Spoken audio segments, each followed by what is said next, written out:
ಸಹಬಾಳ್ವೆ ಅನ್ನೋದು ಸಾಧ್ಯನೇ ಇಲ್ವಾ ಹಾಗಾದ್ರೆ ತಮ್ಮ ಪ್ರಕಾರ? ಶಕ್ತಿಯ ಮೂಲಕನೇ ಶಾಂತಿ ನಿರ್ಮಾಣ ಆಗೋದು, ಕ್ರಾಂತಿಯ ಮೂಲಕನೇ ಶಾಂತಿ.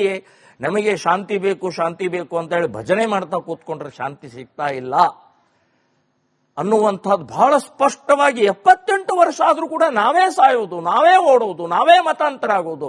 ನಮ್ಮ ಕಣ್ಣು ಎದುರುಗಡೆನೆ ನಮ್ಮ ತಂಗಿ, ಅಕ್ಕ, ಮಗಳು ಇವತ್ತು ಅಮಾಯಕವಾಗಿ ಬುರ್ಕ ಹಾಕೊಳ್ತಾ ಇದ್ದಾಳೆ, ಗೋಮಾಂಸ ತಿಂತಾ ಇದ್ದಾಳೆ. ಹಾಗಾದ್ರೆ ಶಾಂತಿ ಅನ್ನುವಂಥದ್ದು ಎಲ್ಲಾದ್ರೂ ಒಂದು ಕಡೆ ಇದನ್ನು ತಡಿಬೇಕಲ್ಲ. ತಡೆಯುವಂತಹ ಪ್ರಕ್ರಿಯೆ ಕಾನೂನಿನ ಮೂಲಕ ಮಾಡ್ತಾ ಇದ್ದಾರೆ. ಆದರೆ ಅವರು ದುರ್ಬಲರಿದ್ದಾರೆ. ಅವರು ಯಾವುದೋ ಒಂದು ಅಧಿಕಾರದ ದಾಹದಿಂದ, ಕುರ್ಚಿಯ ಮೋಹದಿಂದ, ತುಷ್ಟೀಕರಣದ ಪರಿಣಾಮದಿಂದ ಇವತ್ತು ಅನಾಹುತ ಆಗ್ತಾ ಇರುವಂತಹದ್ದು ಇವತ್ತು ಈ ರಾಜಕಾರಣಿಗಳು ತಡೆಯಕ್ಕಾಗ್ತಾ ಇಲ್ಲ. ಅದಕ್ಕೆ ಹಿಂದೂ ಸಂಘಟನೆಗಳು ಇವತ್ತು ನಾವು ಬಹಳ ಗಂಭೀರವಾಗಿ ಯೋಚನೆ ಮಾಡ್ತಾ ಇದ್ದೀವಿ. ಒಟ್ಟಾಗಿ ಒಂದಾಗಿ ನಮ್ಮ ದೇಶ ಧರ್ಮವನ್ನು ಉಳಿಸುವಂತಹ ಪ್ರಕ್ರಿಯೆ ನಾವು ಮಾಡಲೇಬೇಕಾಗಿದೆ. ಅದು ಯಾವುದೇ ರೀತಿಯಲ್ಲಿರ್ಬೋದು. ನಮ್ಮ ಮೇಲೆ ಕೇಸ್ ಹಾಕ್ಲಿ, ನಮಗೆ ಲಾಠಿ ಹೊಡಿತಾರೆ ಹೊಡಿಲಿ, ನಮ್ಮನ್ನು ಗಲ್ಲಿ ಏರಿಸ್ಲಿ, ನಾವು ದೇಶಕ್ಕಾಗಿ, ಧರ್ಮಕ್ಕಾಗಿ, ನಮ್ಮ ಹಿಂದೂ ಹೆಣ್ಣು ಮಕ್ಕಳ ರಕ್ಷಣೆಗೋಸ್ಕರ, ದೇವಸ್ಥಾನದ ರಕ್ಷಣೆಗೋಸ್ಕರ ನಾವು ಇದನ್ನು ಸಹನೆ ಮಾಡಲೇಬೇಕು, ಇದನ್ನು ಹೆಜ್ಜೆ ಇಡ್ಲೇಬೇಕು ಅಂತನ್ನುವಂತಹ ನಿರ್ಣಯ ಮಾಡಿ ನಾವು ಹೋರಾಡ್ತಾ ಇದ್ದೀವಿ. ಸರಿ, ಹಿಂದೂಗಳೆಲ್ಲ ಒಂದಾಗಬೇಕು ಅಂತ ಹೇಳ್ತಿದ್ದೀರಿ, ಸರಿಯೇ. ನೀವು ತುಷ್ಟೀಕರಣ, ಓಲೈಕೆ, ಇದರಿಂದಾಗಿ ಈ ಇನ್ನೊಂದು ಪಂಥದವರು ಬೆಳೀತಿದ್ದಾರೆ, ಅವ್ರಿಗೆ ಪ್ರೋತ್ಸಾಹ ಸಿಗ್ತಿದೆ ಅನ್ನೋ ಅರ್ಥದ ಮಾತನಾಡ್ತಿದ್ರಿ. ಈ ಓಲೈಕೆ ಮಾಡ್ತಿರುವ ಪಕ್ಷ, ನಾನು ನೇರವಾಗಿ ಹೇಳ್ತೀನಿ, ನಿಮ್ಮ ಪ್ರಕಾರ ಕಾಂಗ್ರೆಸ್ ಪಕ್ಷ. ಈ ಕಾಂಗ್ರೆಸ್ ಪಕ್ಷದಲ್ಲಿ ಇರುವವರು ಕೂಡ ಹಿಂದೂಗಳೇ ಅಲ್ವಾ? ಅವ್ರಿಗೆ ಯಾಕೆ ಅನ್ನಿಸ್ತಿಲ್ಲ ನಾವು ಹಿಂದುತ್ವದ ರಕ್ಷಣೆ ಮಾಡಬೇಕು, ಹಿಂದುತ್ವದ ಮೇಲೆ ಆಕ್ರಮಣ ಮಾಡ್ತಿರುವವರ ವಿರುದ್ಧ ನಾವು ಶಾಂತಿ ಮಂತ್ರವನ್ನ ಬಿಟ್ಟು ಕ್ರಾಂತಿಯ ಮಂತ್ರವನ್ನ ಪಠನೆ ಮಾಡಬೇಕು ಅಂತ ಹೇಳಿ? ಹಿಂಗೆ ಕ್ರಾಂತಿ ಮಂತ್ರ ಪಠನೆ ಮಾಡೋ ನಿಮ್ಮಂತವರ ವಿರುದ್ಧ ದ್ವೇಷ ಭಾಷಣ ಕಾಯ್ದೆ ತರಲಿಕ್ಕೆ ಹೊರಟಿದ್ದಾರೆ. ಅವ್ರು ಹಿಂದೂಗಳಲ್ವಾ? ಈಗ ಬಹಳ ಒಳ್ಳೆಯ ಪ್ರಶ್ನೆ ಇದು. ಇಡೀ ದೇಶದಲ್ಲಿ ಇರುವಂತಹ ಎಲ್ಲಾ ಪಕ್ಷಗಳಲ್ಲೂ ಹಿಂದೂಗಳಿದ್ದಾರೆ. ಸೊ ಅವ್ರ ಹಿಂದೂಗಳಿಗೆ ಎಲ್ಲೋ ನಮ್ಮ ದೇಶಕ್ಕೆ, ನಮ್ಮ ಧರ್ಮಕ್ಕೆ, ನಮ್ಮ ಹಿಂದೂಗಳಿಗೆ ತೊಂದರೆ ಆಗ್ತಾ ಇದೆ ಅನ್ನುವಂಥ ಭಾವನೆಯ ಮೀರಿ ಇನ್ನೊಂದು ಅವರಿಗೆ ಕಣ್ಮುಂದೆ ಕಾಣಿಸ್ತಾ ಇದೆ: ಅಧಿಕಾರ, ಕುರ್ಚಿ, ದುಡ್ಡು, ಜಾತಿ. ಸೊ ಇವು ದೇಶ ಧರ್ಮದಕ್ಕಿಂತನೂ ಜಾಸ್ತಿ ಕಾಣ್ತಾ ಇರೋದ್ರಿಂದ ಇದೆಲ್ಲವೂ ಕೂಡ ಅನಾಹುತಗಳಾಗ್ತಾ ಇರುವಂತಹದ್ದು. ಉದಾಹರಣೆಗೆ ಹೇಳೋದಾದ್ರೆ, ಯದಾ ಯದಾ ಹಿ ಧರ್ಮಸ್ಯ ಗ್ಲಾನಿರ್ಭವತಿ ಭಾರತ ಅಂತ ಹೇಳಿ ಶ್ರೀಕೃಷ್ಣ ರಣರಂಗದಲ್ಲೇ ಹೇಳ್ದ. ಅರ್ಜುನ, ನೀನು ಬಿಲ್ಲು ಬಾಣ ಕೆಳಗಡೆ ಇಟ್ಕೊಂಡ್ರೆ ನಡೆಯಂಗಿಲ್ಲಪ್ಪ, ಎದುರುಗಡೆಗೆ ನಿನ್ನ ಗುರುಗಳಿದ್ದಾರೆ, ನಿನ್ನ ಮಾಮ ಇದ್ದಾನೆ, ನಿನ್ನ ಇನ್ಯಾರೋ ಚಿಕ್ಕಪ್ಪ ಇದ್ದಾರೆ, ನಿನ್ನ ಗೆಳೆಯರಿದ್ದಾರೆ, ಇದೆಲ್ಲ ಅವ್ರ ಅಧರ್ಮಿ ಕಡೆ ಇದ್ದಾರೆ. ಅವರು ಕಾಂಗ್ರೆಸ್ನಲ್ಲಿ ಇರುವಂತ ಹಿಂದೂಗಳಿಗೆ ಇದನ್ನೇ ಹೇಳಬೇಕಾದ್ರೆ, ನೀವು ಅಧರ್ಮವನ್ನು ಪಾಲಿಸ್ತಾ ಇದ್ದಾರೆ, ನೀವು ಕಾಂಗ್ರೆಸ್ ಅನ್ನೇ ಸಪೋರ್ಟ್ ಮಾಡಿ. ಆದ್ರೆ ಹಿಂದೂ ಅಂತ ಬಂದಾಗ ಕಾಂಗ್ರೆಸ್ಸು, ಬಿಜೆಪಿ, ಜೆಡಿಎಸ್ ನೋಡದೆ ನಾವು ಹಿಂದೂಗಳಿಗೋಸ್ಕರ, ಹಿಂದುತ್ವಗೋಸ್ಕರ ಕೆಲಸ ಮಾಡುವಂತ ಮಾನಸಿಕತೆಯನ್ನು ಮಾಡಿದರೆ ಮಾತ್ರ ದೇಶ ಉಳಿಯುತ್ತೆ.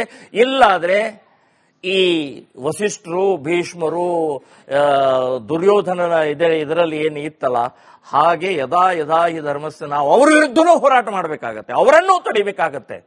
ಇವತ್ತಾಗಿದೆ. ಕಾಂಗ್ರೆಸ್ಸಿನ ಮನೆಗಳನ್ನ ಸುಟ್ಟಾಕಿದ್ದಾರೆ. ಕಾಂಗ್ರೆಸ್ಸಿನ ಒಬ್ಬ ಕಾರ್ಪೊರೇಟರ್ ಮನೆಯ ಮಗಳನ್ನ ಹಾರಿಸ್ಕೊಂಡು ಹೋಗಿದ್ದಾರೆ. 22 ಬಾರಿ ಚಾಕು ಹಾಕಿ ಕೊಂದು ಹಾಕಿದ್ದಾನೆ. ನೀವು ಕಾಂಗ್ರೆಸ್ಸಿಗರು ನಮಗೆ ಬಹಳ ಸಹಕಾರ ಕೊಟ್ಟಿದ್ದೀರಿ, ನಮಗೆ ಬಹಳ ಮಸೀದಿಗೆ ನೀವು ದುಡ್ಡು ಕೊಟ್ಟಿದ್ದೀರಿ, ಬೇಕಾದಲ್ಲಿ ನಮಗೆ ಸ್ಮಶಾನವನ್ನು ಕಟ್ಟಿಕೊಟ್ಟಿದ್ದೀರಿ, ನಿಮ್ಮ ಮಗಳನ್ನು ಏನು ಮಾಡಲ್ಲ, ನಿಮ್ಮ ಮನೆಯನ್ನು ಸೇಫ್ ಆಗಿಡ್ತೀವಿ ಅಂತ ಎಂದಾದ್ರೂ ಹೇಳಿದಾರೇನು? ನಾವು ಕಾಂಗ್ರೆಸ್ಸಿನ ಹಿಂದೂಗಳು ಬಹಳ ಎಚ್ಚರಿಕೆಯಿಂದ ಇರಬೇಕು. ನೀವು ಕೇಳಿದಂತ ಪ್ರಶ್ನೆ ಬಹಳ ಗಂಭೀರವಾಗಿದೆ ಅಂತನ್ನುವಂಥದ್ದು ಹೇಳ್ತೀನಿ. ನಾಟ್ ಓನ್ಲಿ ಕಾಂಗ್ರೆಸ್, ಎಲ್ಲಾ ಪಕ್ಷದ ತಮ್ಮ ಹಿಂದೂಗಳ ಬಗ್ಗೆ ಯೋಚನೆ ಮಾಡುವಂತಹ ಸಂದರ್ಭ ಇವತ್ತಿನ ದಿನದಲ್ಲಿ ಬಂದಿದೆ ಅಂತನ್ನುವಂಥದ್ದು ನಾನು ಹೇಳ್ತಾ ಇದ್ದೀನಿ. ಇದೇ ಕಾಂಗ್ರೆಸ್ನ ದೊಡ್ಡ ದೊಡ್ಡ ನಾಯಕರ ಬಾಯಲ್ಲಿ ಬಂದ ಮಾತು, ಹಿಂದುತ್ವ ಅಂದ್ರೆ ಹಿಂಸೆ, ಹಿಂದುತ್ವ ಅಂದ್ರೆ ಕ್ರೌರ್ಯ. ಹಿಂದುತ್ವದಲ್ಲಿ ತಾರತಮ್ಯ ಇದ್ದದಕ್ಕೇನೆ ಮತಾಂತರಗಳಾಗ್ತಾ ಇರೋದು. ಯಾರು ಹೇಳಿದ್ದು ನಿಮಗೂ ಗೊತ್ತಿದೆ, ನಮ್ಮ ವೀಕ್ಷಕರಿಗೂ ಗೊತ್ತಿದೆ. ತಾರತಮ್ಯ ಅನ್ನೋದು ಹಿಂದುತ್ವದಲ್ಲಿ ಇಲ್ವಾ? ಹಾಗಾದ್ರೆ ಜಾತಿ ಪದ್ಧತಿ, ಜಾತಿಯಲ್ಲಿ ಒಬ್ಬನ ನುಚ್ಚವಾಗಿ ನೋಡೋದು, ಮತ್ತೊಬ್ಬನನ್ನ ಅಸ್ಪೃಶ್ಯವಾಗಿ ನೋಡೋದು, ಹೆಣ್ಣು ಮಕ್ಕಳನ್ನ ಮನುವಾದದ ದೃಷ್ಟಿಯಲ್ಲಿ ನೋಡೋದು, ಇದೇ ಆರೋಪಗಳಲ್ವಾ ಹಿಂದೂಗಳ ಮೇಲೆ, ಹಿಂದುತ್ವದ ಮೇಲೆ ಕಾಂಗ್ರೆಸ್ಸಿಗರು ಸೇರಿದಂತೆ ಕೆಲ ಬುದ್ಧಿಜೀವಿಗಳು ಮಾಡ್ತಾ ಇರೋದು?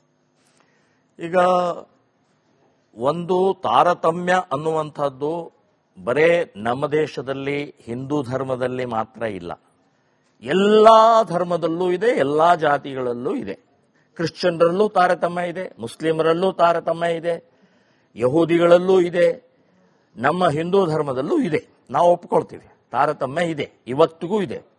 ಡಾಕ್ಟರ್ ಅಂಬೇಡ್ಕರ್ ಅವರ ಕನಸು ನನಸಾಗಿಲ್ಲ, 100ಕ್ಕೆ 100 ನಾನು ಹೇಳ್ತೀನಿ. ಇವತ್ತಿಗೂ ಹಳ್ಳಿಗಳಲ್ಲಿ ಹಿಂದುಳಿದವರಿಗೆ ಹೋಟೆಲ್ ಪ್ರವೇಶ ಇಲ್ಲ, ಕ್ಷೌರ ಮಾಡೋಲ್ಲ.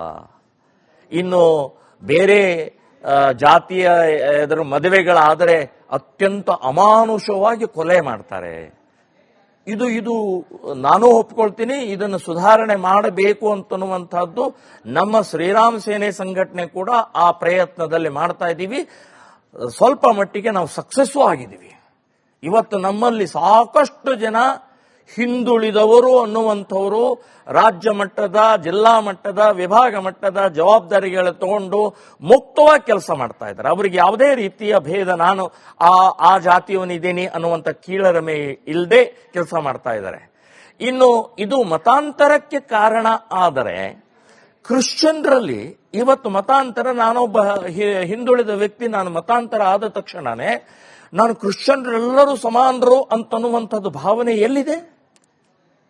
ಇಲ್ಲ. ಅದು ದಲಿತ ಕ್ರಿಶ್ಚಿಯನ್ ಬೇರೆ, ಒಕ್ಕಲಿಗ ಕ್ರಿಶ್ಚಿಯನ್ ಬೇರೆ, ಇವೆಲ್ಲ ಬೇರೆ ಬೇರೆ ಬೇರೆ ಬೇರೆ ಮಾಡಿಟ್ಟಿದ್ದಾರೆ. ಅಲ್ಲೂ ಕೂಡ ಡಿವೈಡ್ ಇದೆ.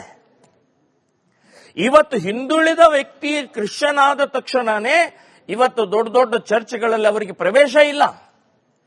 ಆ ಹಿಂದುಳಿದ ವ್ಯಕ್ತಿ ಕ್ರಿಶ್ಚಿಯನ್ ಆಗಿ ಸತ್ರೆ ಆ ಚರ್ಚಿನ ಪಾದ್ರಿ ಬರೋಲ್ಲ ಅಲ್ಲಿ. ಈ ಕಡೆಗೆ ಹಿಂದೂಗಳ ಸ್ಮಶಾನದಲ್ಲೂ ಅವನಿಗೆ ಪ್ರವೇಶ ಇಲ್ಲ, ಈ ಕಡೆಗೆ ಕ್ರಿಶ್ಚಿಯನ್ರ ಸ್ಮಶಾನದಲ್ಲೂ ಪ್ರವೇಶ ಇಲ್ಲ. ಎಲ್ಲ ಹೋಗ್ಬೇಕು ಅವನು? ಅತಂತ್ರ ಆಗ್ತಾ ಇದ್ದಾನೆ. ಅಂದ್ರೆ ನಾನು ಹೇಳೋದು ಇದೊಂದು ಭ್ರಮೆ. ಇದು ಹಿಂದೂಗಳ ತಾರತಮ್ಯದ ಮೂಲಕ ಆಗ್ತಾ ಇರುವಂತ ಮತಾಂತರದಿಂದ ಆನಂದವಾಗಿ ಅವನ ಸಮಾನತೆ, ಏಕತೆಯಿಂದ ಇರ್ತಾನೆ ಅಂತನ್ನುವಂಥದ್ದು ಭ್ರಮೆ, ಹುಚ್ಚು ಅಂತನ್ನುವಂಥದ್ದು ಹೇಳ್ತೀನಿ. ಇದರಿಂದನೇ ಸಂಘರ್ಷ ಆಗ್ತಾ ಇದೆ. ಕ್ರಿಶ್ಚಿಯನ್ರು ಬಾಯಿ ಮುಚ್ಕೊಂಡು ನಿಮ್ಮ ಪಾಡಿಗೆ ನೀವು ಇರೋದಾದ್ರೆ ಸಂಘರ್ಷ ಆಗೋದಿಲ್ಲ.